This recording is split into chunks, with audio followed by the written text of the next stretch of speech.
Hello and welcome to glennzb TV, the show that puts glennzb into your virtual headset. I'm bringing New Zealand to the world. And the world to New Zealand. And if you were listening to the Mike Hosking breakfast on News Talk ZB this morning, when it first started, just after 6 o'clock, you may not have heard it. Because there was a bit of silence there, which of course is our enemy on radio. And as technical director of the show, people come to me for answers. So I then go to the technical department for answers to find out what went wrong.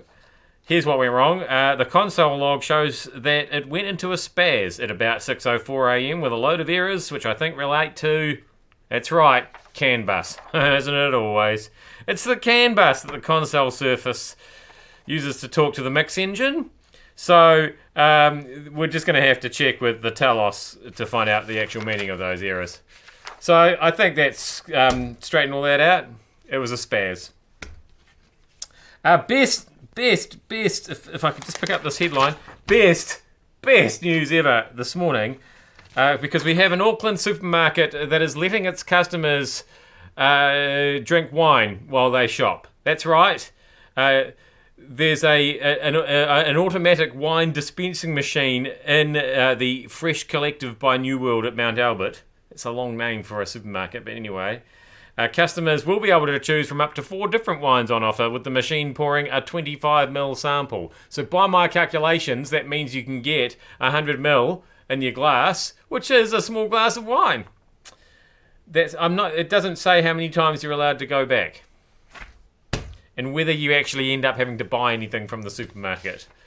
So there are a few probing questions there, but it sounds pretty awesome. I always prefer to do the supermarket shopping drunk. It makes it a lot less painful.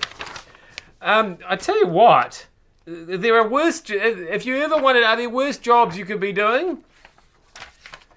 Scientists researching methane emissions say they've made a significant discovery that could change the way countries tackle global warming. So it's their job, basically, to look at air that has been trapped within the Antarctic ice. In fact, this is ice that's thousands of years old. So basically, they're getting a face full of methane, which we all know is fart gas, which is not just fart gas, but it's thousands of years old fart gas. So it's stale farts of the worst kind. So you get home from work every day and you stink of thousands-year-old farts. See, that job sucks.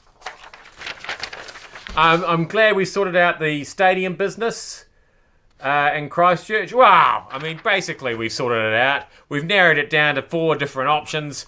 It's just got to go through a little bit of an approval process with the council and a few public submissions and a bit of resource consent. So I'm sure it'll be up in no time. So here are the options there for the new stadium. I mean, that's your traditional look, obviously. That one's a little bit more modern. I quite like that, though. Apparently, most of the options have roofs. Oh, hang on.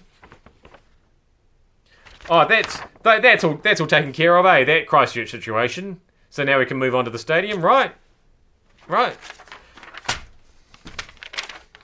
Great work, Saudi police. They've arrested that kid for dancing to the Macarena.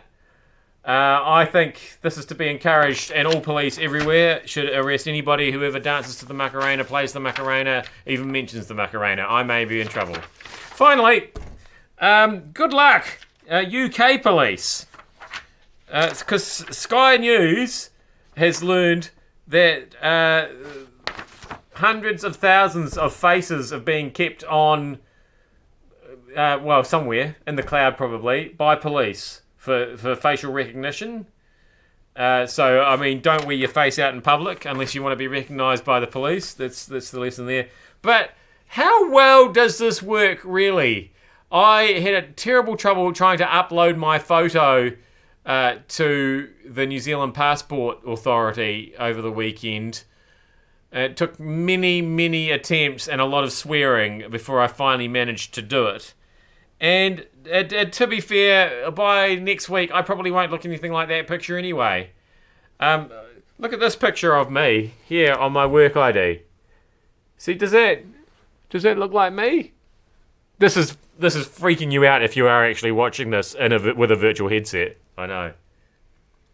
Imagine what it'll look like on the fancy new Samsung Galaxy Note 8, which was launched today. That screen is bigger than ever, 6.3 inches. You'll be able to see me in 6.3 inches. Then you'll recognise me. Whew. I'm glennzb. Thank you so much for having me in your virtual headset. I'll see you back here again tomorrow.